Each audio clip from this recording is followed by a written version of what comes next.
Tapos lagyan na natin yung ating green pepper, red pepper at saka onion.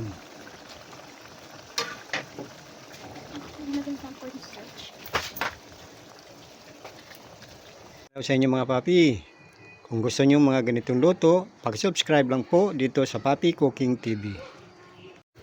Mga papi, ito naman ang gagawin natin ngayon. Gagawa tayo ngayon ng beef paris.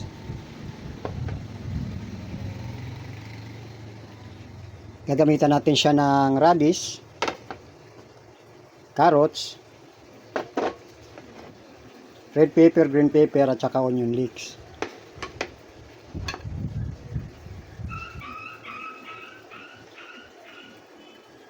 Ang una natin gagawin ay mapainit muna tayo ng mantika.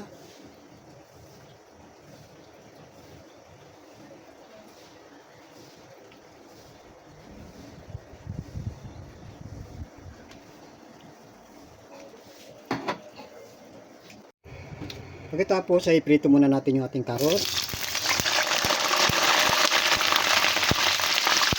At saka itong radish.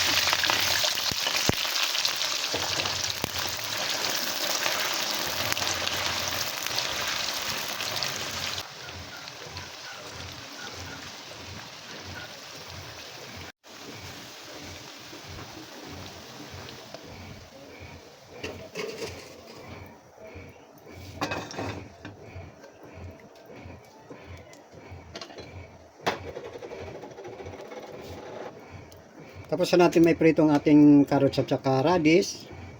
Igisa naman natin yung ating bawang.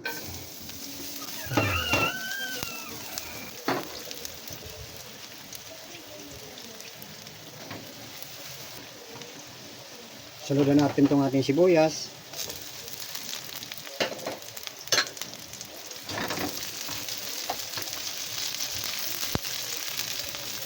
At isunod na natin itong ating beef.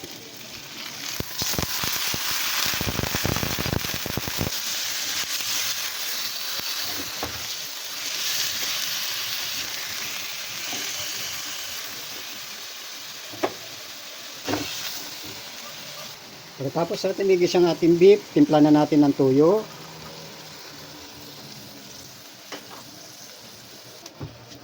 Black pepper. Asukal.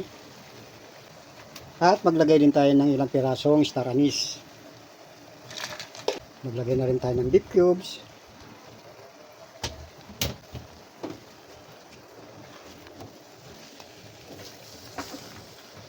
Ngayon, magdagdag tayo ng sabaw.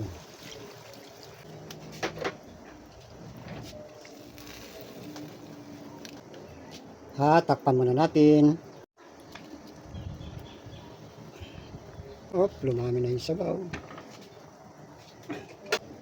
Takpan natin uli. Hintayin na natin lumambot yung karne. Tingnan na natin kung lagay na natin yung ating radish at saka ating carrots.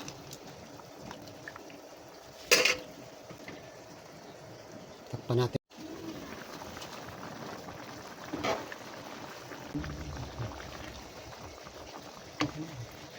Tapos lagyan na natin yung ating green pepper, red pepper at saka onion.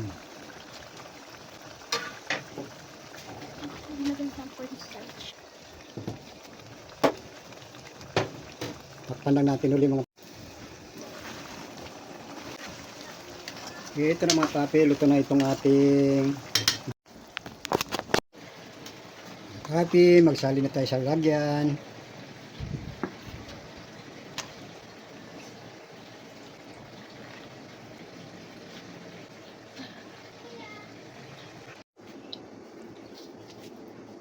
Mga papi, ito na yung ating beef paris.